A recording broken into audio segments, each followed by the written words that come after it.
السلام علیکم، welcome to the channel منتہا چاند ناولز۔ ہمارے چینل میں خوش آمدید۔ جان ہو تم کی تمام ایپیسوڈ اب اس چینل میں اپلوڈ ہوگی۔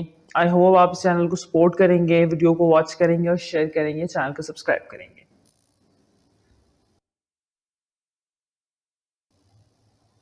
ہانی ایک بہت بڑا قدم اٹھا چکی تھی۔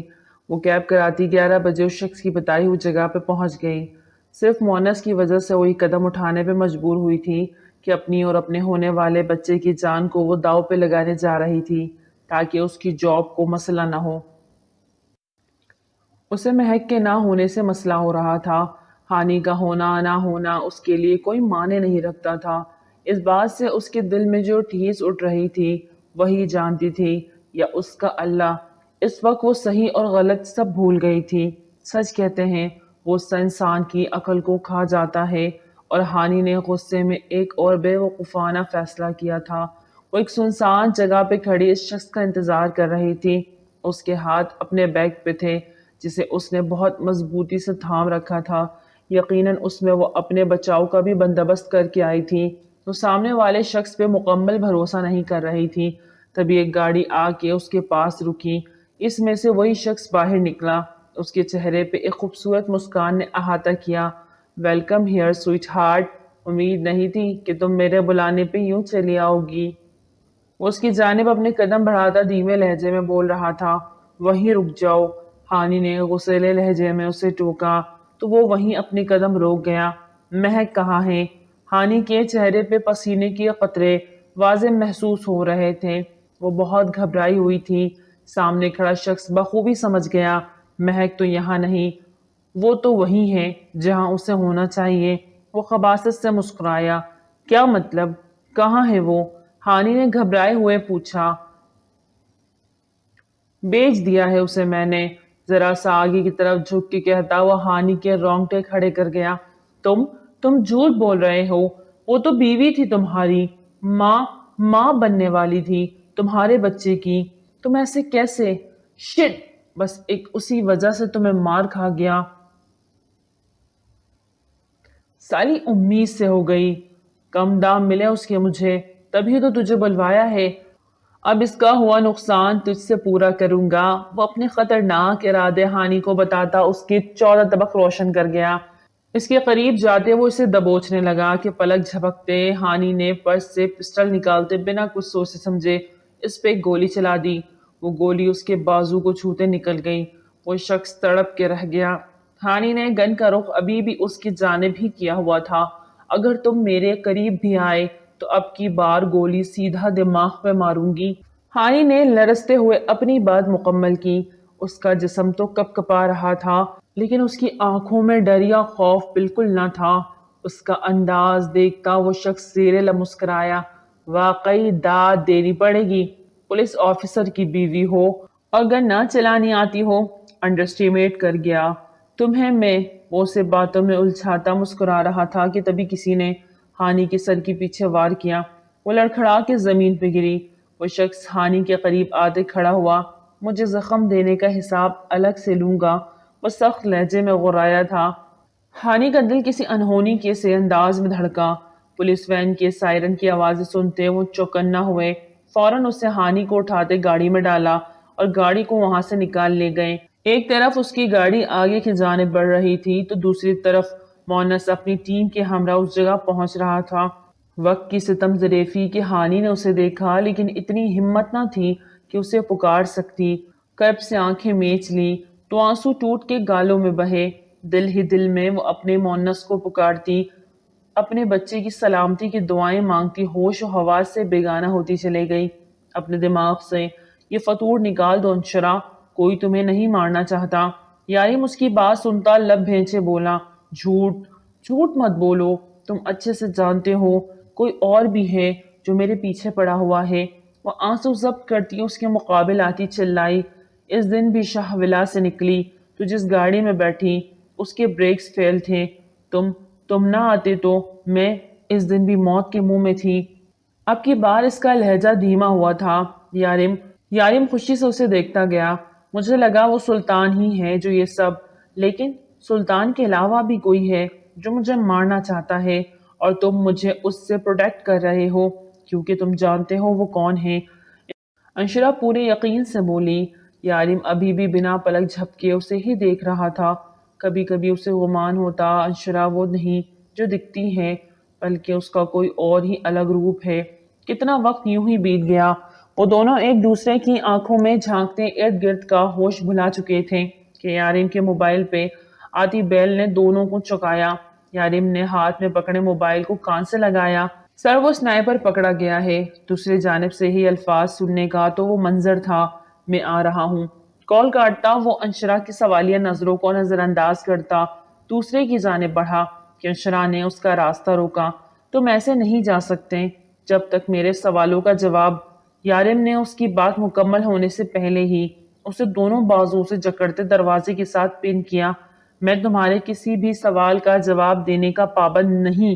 بہتر ہوگا مجھ سے وہ سوال مت کرو جن کا کوئی جواب نہیں۔ وہ سرد لہجے میں غراتے ہوئے بولا، تم مجھ سے کیوں چھپا رہے ہو؟ انشرا نے اپنے لب کاٹتے بے بسی سے بولی۔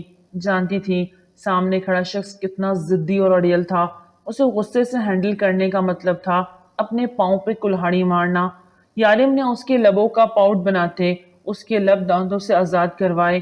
انشرا نے دھڑکتے دل سے اس کا یہ انداز دیکھا جب اس کے لبوں کا پاؤٹ بنائے انہیں گہری نگاہوں سے دیکھ رہا تھا۔ بیوی ہو میری، بہت سارے حقوق رکھتا ہوں، لیکن ایک حق بھی نہیں لیا تم سے۔ اس کے بارے میں تو آج تک سوال نہیں کیا۔ وہ دھیرے سے اپنا ہاتھ اس کے چہرے سے ہٹا گیا۔ انشرا اپنے دھڑکتے دل کو سنبھالنے لگی۔ جس دن میں سوال و جواب کرنے پہ آیا اس دن تمہیں منہ چھپانے کی جگہ نہیں ملنی، اس لیے اتنا ہی قریب آؤ اور سوال اٹھاؤ جتنا سہ سکو۔ وہ اسے دروازے سے ہٹاتا اپنے لفظوں کی مار دیتا کمرے سے نکل گیا، جبکہ انشرا لب بھیجے اس کی چوڑی پشت دیکھتی رہ گئی۔ بدتمیز گنڈا۔ ملکہ کی آنکھ کھلی تو ذیشان کمرے میں کہیں نہیں تھا۔ اس کا سر بھی بھاری بھاری ہو رہا تھا، پورا جسم ٹوٹ رہا تھا۔ اپنی بازوؤں کو ہلکے سے دبایا اور ارد گرد ذیشان کو ڈھونڈنا چاہا، لیکن وہ کہیں نہیں تھا۔ بامشکل اٹھتی وہ باتھ روم تک آئی، وہ اندر بھی نہیں تھا۔ کبرڈ سے اپنا ایک بلیک کلر کا ڈریس نکالتی وہ باتھ روم میں گھسی، نیم گرم پانی کا شاور لیا تو اس کے جسم میں جیسے سکون کی لہر دوڑ گئی۔ بالوں کو ڈرائی کرتی وہ ذیشان کی تلاش میں باہر آئی تو کچن سے اسے کچھ آوازیں آتی محسوس ہوئی۔ وہ اس جانب بڑھی۔ ذیشان بلیک سینڈو اور بلیک ٹراؤزر میں تھا۔ وہ اسٹور کے پاس کھڑا انڈا پھینٹ رہا تھا، مطلب وہ ناشتہ بنا رہا تھا اور بہت مصروف دکھائی دے رہا تھا۔ خان! ملکہ نے اسے پکارا تو اس کے چہرے کو مسکان نہ چھوا۔ وہ اسی لمحے اپنے قدموں پہ پلٹا، اپنی کم سن حسین بیوی کو بلیک ڈریس میں نکھرا نکھرا تیار ہوا دیکھ کے ایک بار پھر سے ذیشان کے جذبات جاگنے لگے۔ اپنے نچلے لب کا دایاں کونا دانتوں کے نیچے رکھتا وہ ملکہ کو سر سے پاؤں تک نہارنے لگا، جس کی نگاہیں اس سے ہوتے ٹیبل پہ موجود ڈھیروں چیزوں پہ جا پڑی تھی۔ یہ سب کس نے کیا؟ وہ حیران نظروں سے ذیشان کو دیکھتی پوچھنے لگی۔ ذیشان کے ماتھے پہ بل پڑے وہ انڈا فرائی کرتا اپنا رخ واپس پھیر گیا۔ میرے علاوہ اور کوئی دکھائی دے رہا ہے؟ وہ نروٹھے انداز میں بولتا انڈا ڈش آؤٹ کر رہا تھا۔ ملکہ خوشی سے ذیشان کے سینے سے جا لگی۔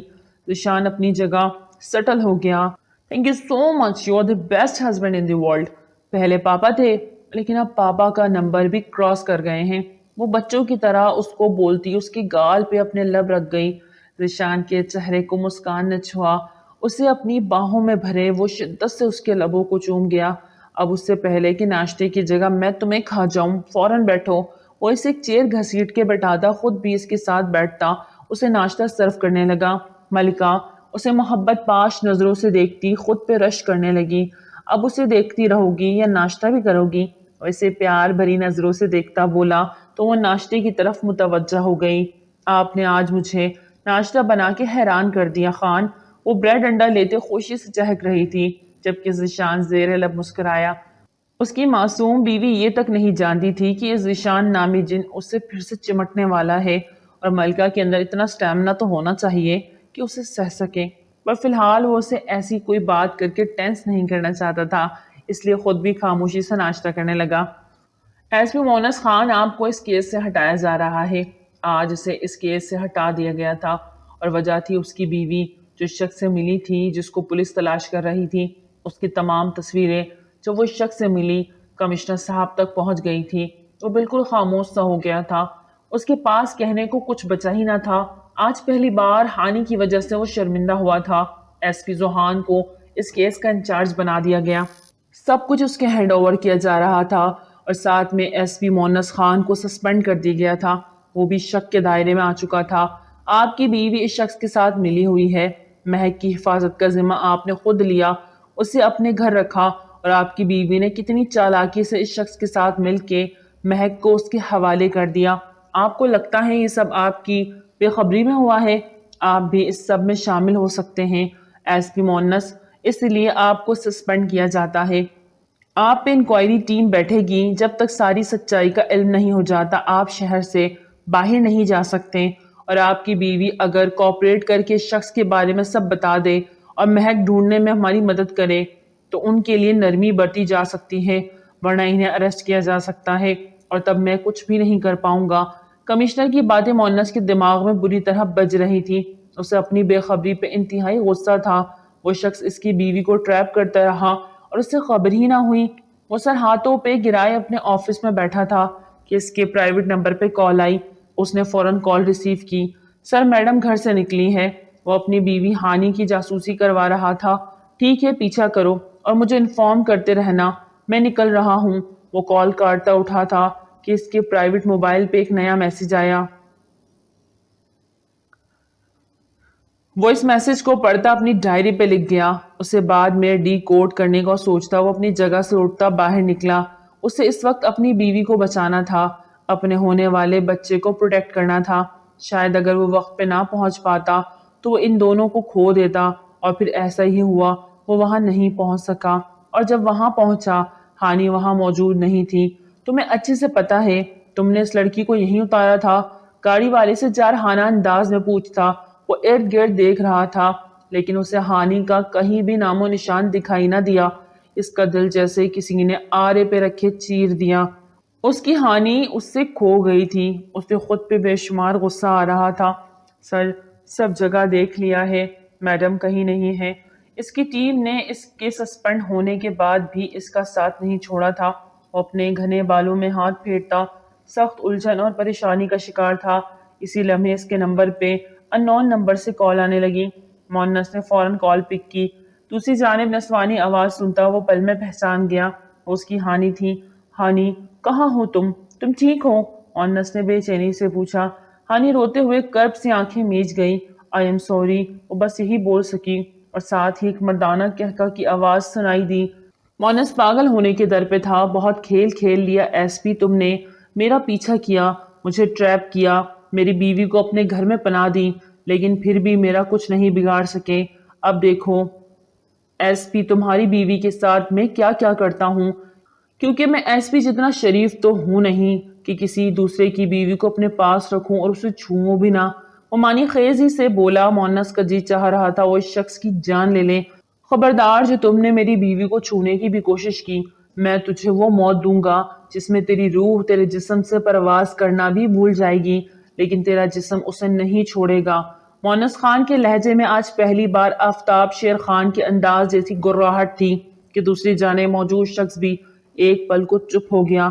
جو کرنا ہے کر لے، بچا سکتا ہے تو بچا لے، تیرے پاس صرف آج رات کا ہی وقت ہے، کل تک تیری بیوی اتنی دور چلی جائے گی تجھ سے کہ تو چاہ کے بھی اس تک پہنچ نہیں سکے گا۔ وارن دیتا لہجہ مونس کو چونکا گیا۔ کال بند ہو چکی تھی لیکن وہ اپنے ہوش و آواز نہیں کھو رہا تھا۔ اسے اس شخص تک ہر حال میں پہنچنا تھا، اور اب اس میں اس کی مدد صرف ایک ہی شخص کر سکتا تھا، اور وہ تھا Aftab Sher Khan. Scenes to be continue. السلام علیکم ورحمۃ اللہ۔ قسط آپ کو اب اس چینل پر ملا کرے گی، آپ سب سپورٹ کریں، آپ کی سپورٹ چاہیے۔ اگلی قسط میں آفتاب شیر خان کا ہونے جا رہا ہے آمنا سامنا ملک دشمن سے، کیا مونس ہانی کو بچا پائے گا؟ اگلی قسط ہونے جا رہی ہے اسپیشل، اور آج کا کوڈ کس نے ڈی کوڈ کیا ہے کامنٹس میں بتائیے۔